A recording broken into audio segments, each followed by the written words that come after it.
Hi guys, good morning mayam, good morning. Ngasidi mayam rest tare.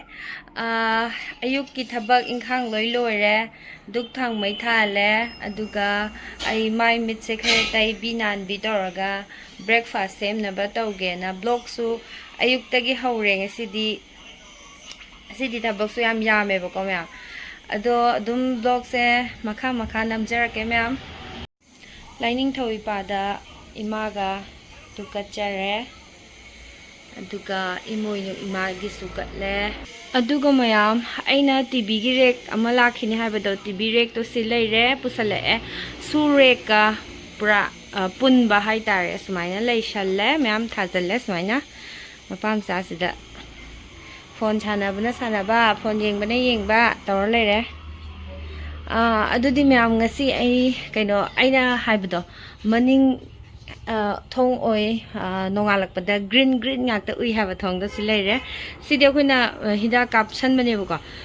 sai je sum angang wai bani na tin gang da nuai te the good morning this maina green ngakta u baje mit che yam thina nungai buko sumaina counter je samjale pochai khara thamjale lai thamai thalame ko sida counter thong hang doge duk thaba loirabanina aduga ngasidi aina thabak yam lei haise dukan akhoi sigi anouba saba dukan je godown je hauzik lambi kakpagi kanna tawridana ko ado akhoina sida yot ama thindorai je ko siboki mafam je sok leirame ko akhoi saba kanda khanghaudre ba hangbra Sabada ngarang handa loida ngari aduga amuk shoktana amuk kaktore hauzik kaidau seba cha lole na loliye sida dustbin ju lakpagi amuk palau lai si ju sai mamang sai je khara so edugi shidokpa hore ne slumam mane du lai ngoi ne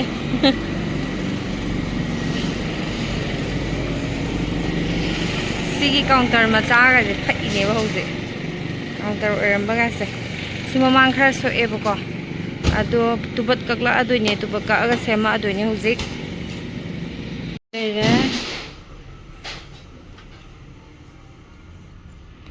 video namna bona sa pathari ji de silere ko cha moi manga ge haina ba thamba haifa chanpha plate che ma sin da yaro aduga tamoi bani gi kara lon ba lore aduga si hairaga pirani silere sina ichanu pa gi sembi bane ba koina muthale silere moi pina ba chapot ka chaga sina ichanu pa gi omelette hobi ge to bane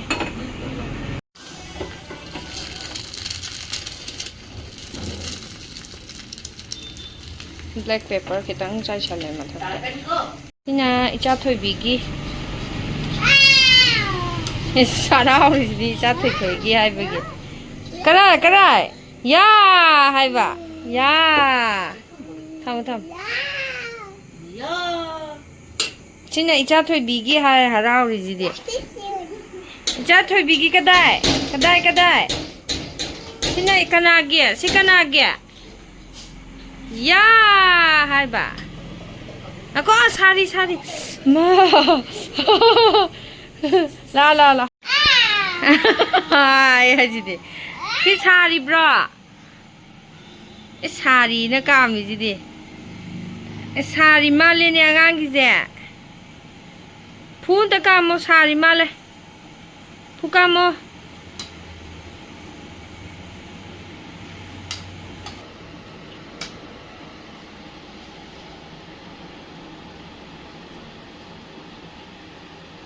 합산 게노 짜로 합살라 버니 마나 브레토 아시 예룸 좀 합산 그래 짜로 카렌타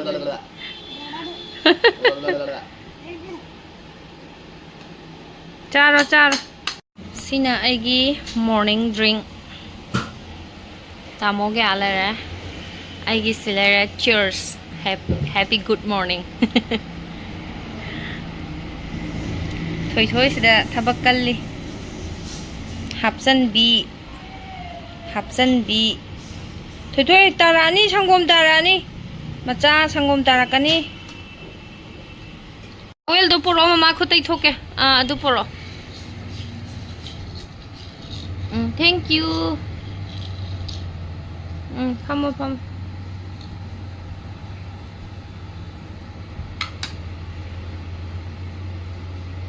Sari ba sangom je dun mana bread namjalla sana lai je.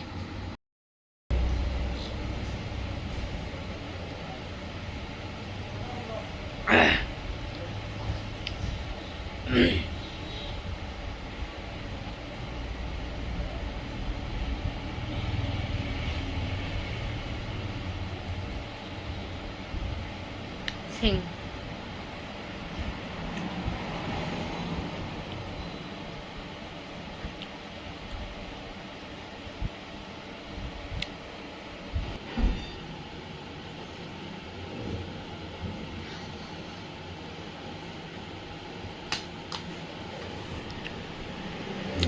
Angang di ko mana sum haidi angang haibadi mana pamjaba mongda sahangadabne buko mama mapana hairini singini naningini ganane indana khotana chaini ga tawbudo adu tawhalloidabane ba haidi magi matam jigi ko mana sigi matam jida chairaga chadana hayeng wai chawra kanda haidi chagadabna teba aduna mana chairaga chabagi matam magi matam do angang je loimak enjoy tawhangadabane ba adagi hoi mahik matang changadaba lekhom phatta hauti degi section bira lore natra aduga mana makhutna chajabagi experience tu ju phanghangadabani aduga matam gi enjoy do magi adu do loi phanghangadabane baduna sije aina illaga pijabada minute manga phana changoi bako mana chaba ngairaga punghai mu hena changaga aina ngairije dum magi ju experience ohelineba mana masana chajabado adu do ngamhallineba do taiba kholiba je lathokpira lore natrane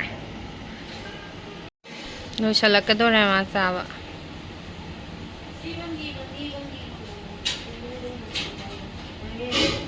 dada na naw tamo na naw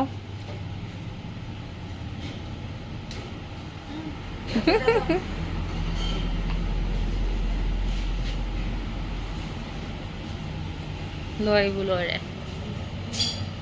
glass thama mena naw na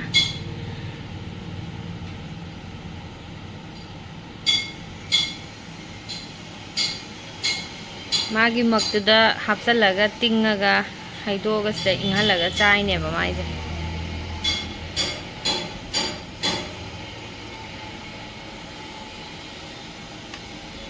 sina ichanupagi excursion chatpadane ko mado chicken chow puninge mama na haiba adudugi sembirammo na haiba ko moi lakpada main road ni adu mama khamaga lauge na hai adugi hobirine sida lere macaroni ga chow ga mix toraga sejina sida kitang fry kitang tawthoni sigi thau dune ba ina somda kitang khaidokpane adu ngaugi ge ma'am loishala black pepper kitang hapsan bige ba ko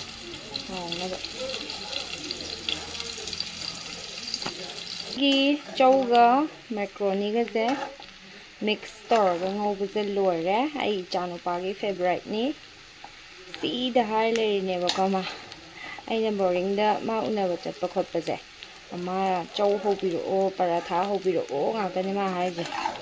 dagi alu ga nga makok maru ga toraga soibung ga toraga ngobom le ba ko aduga yam pame je mana loishala siga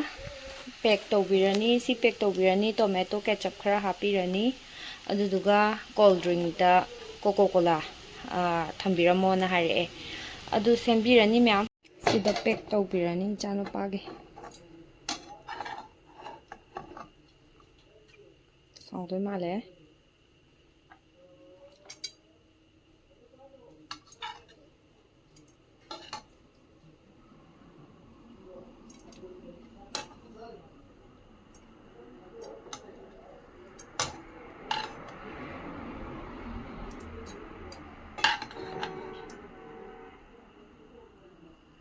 chicken-gase thot laudꯣꯏꯅꯦꯕꯀꯣ ꯌꯥꯝ ꯍꯥꯎꯕꯅꯦ ꯇꯧꯔꯤꯁꯦ ꯃꯑꯣꯡꯁꯦ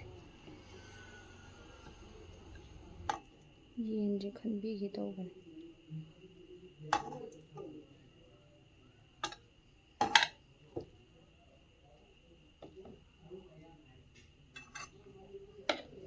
ꯌꯥꯔꯅꯤ ꯁꯤꯁꯤꯅ ꯃꯄꯥꯗ ꯈꯔ ꯄꯤꯖꯔꯒꯦ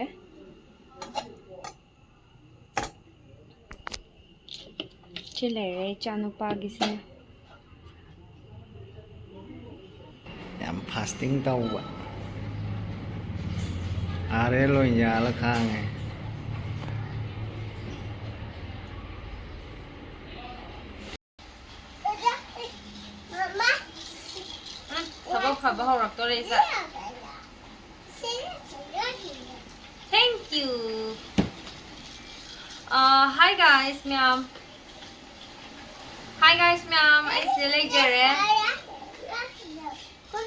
Thank you, thank you. Ma'am, ngasidi akoise kaino tawbanebako. Dawse yaba haidura yadaba haidura khangdreba. Tugida wine. Dawse yaba haidura yadaba haidura khangde aije haidi wabagi haidura dagi thabak yamanbagi kok ngawbudo adudugi haidura kaino tawebako isaje adum haidi thabak tawna adum chatna lepadaga phambadaga te aije kaino tawba haitare kokse ngauri tawraga kaino tawbido phambagumba hogapagumba dagi pot mathakdagi gumba lamba khotpase kokse ngauri tawba haitare aduda doctor da phat launa chatlaga yengthorase na yengthorebako ado aije singli nauri khara sole haibako ai handak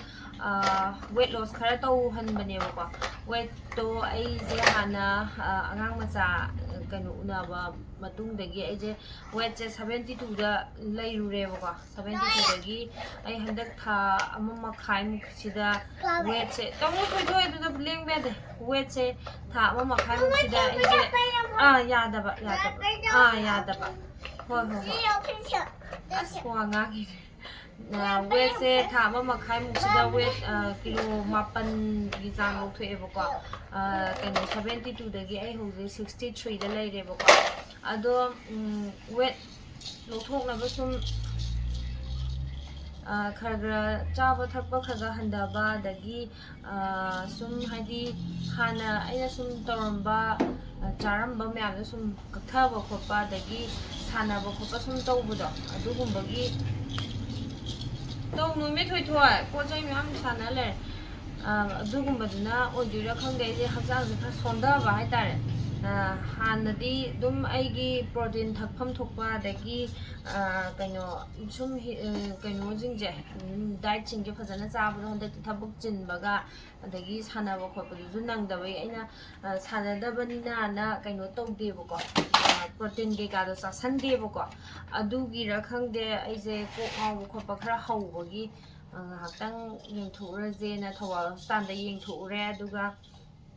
angang machana hojik sanarije hidak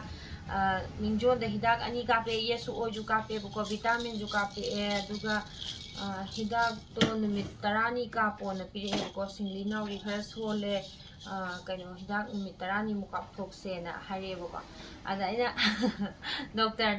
doctor se je weight henkat loidra na haibako kaida woina noi weight ke dum kaino to rijibo yam kana noi bu jinate ina hojiki mayeng tarak paning hana diam noirame weight 72 leirame na hori libako ado weight henkat loi sidi le sabi macha ko ta kapa hidak ni khotpani ga harebako ayu kaino da hidak to yeng halake bako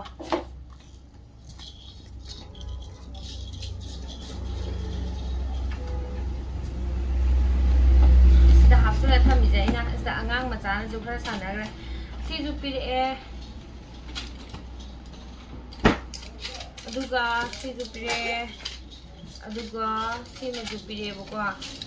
dagi hidak taruk yaure asida mari maleramane si jinge si je kapo na pire bako numit nongma kalaga numit 10 kapkadaba sije kapko na haye singigawi khara sole na harebako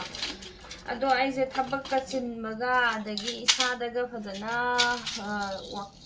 kok thada ngamdabado cha thoi du dong no no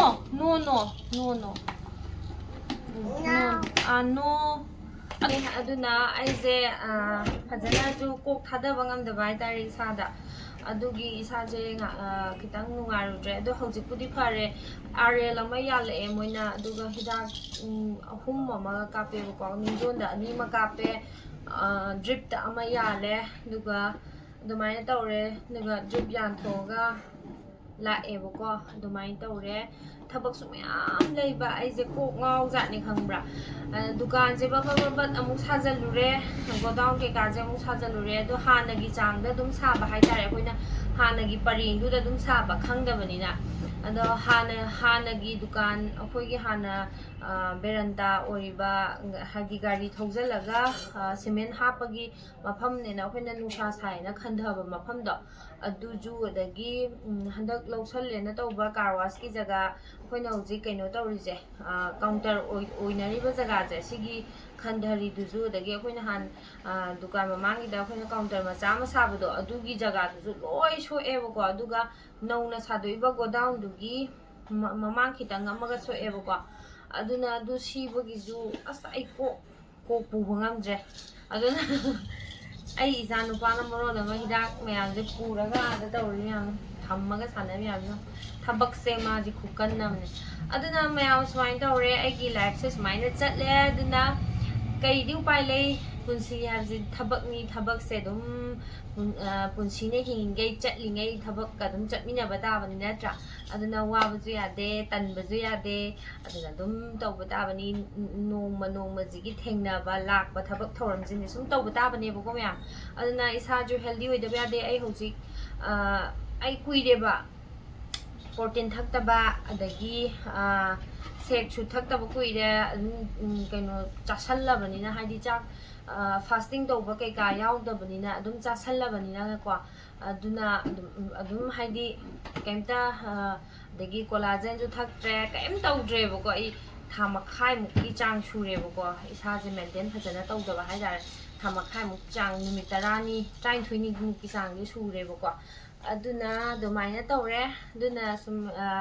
kaino tawroktaban jatne bako isa jane oh natabra adugi natabra oh na no nati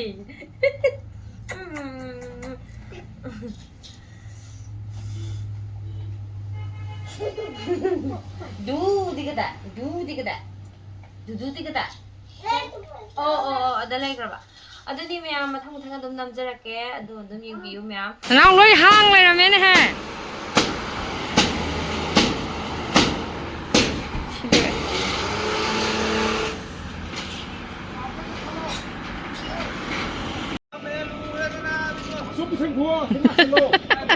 si tamam ne lu gre ji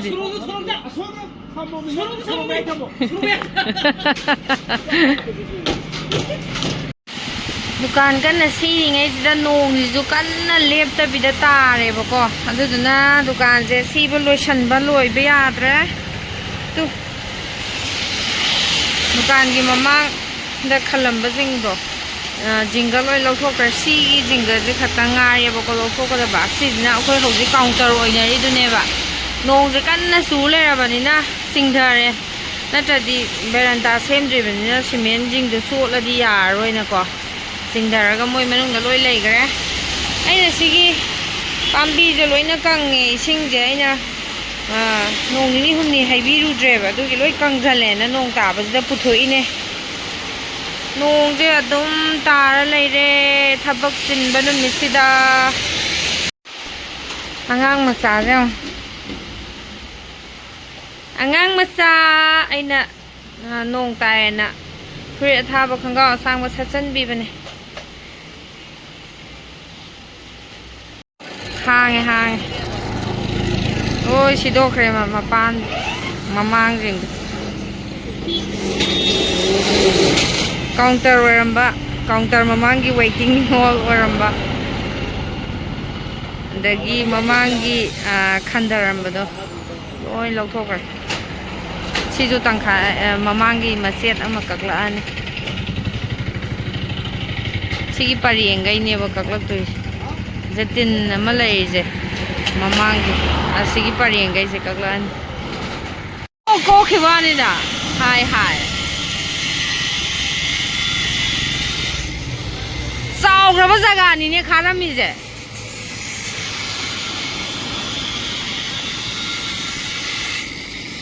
ꯅꯨꯡꯗꯥꯡ ꯋꯥꯏꯔꯝꯒꯤꯅꯦꯕꯀꯣ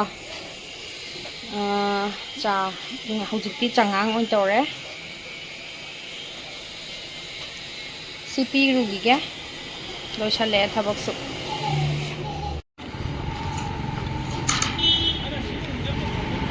ꯐꯛꯆꯜꯂꯦ ꯑꯉꯥꯡ ꯃꯆꯥ ꯁꯥꯏꯗ ꯆꯠꯂꯣ ꯌꯦꯡꯒꯦ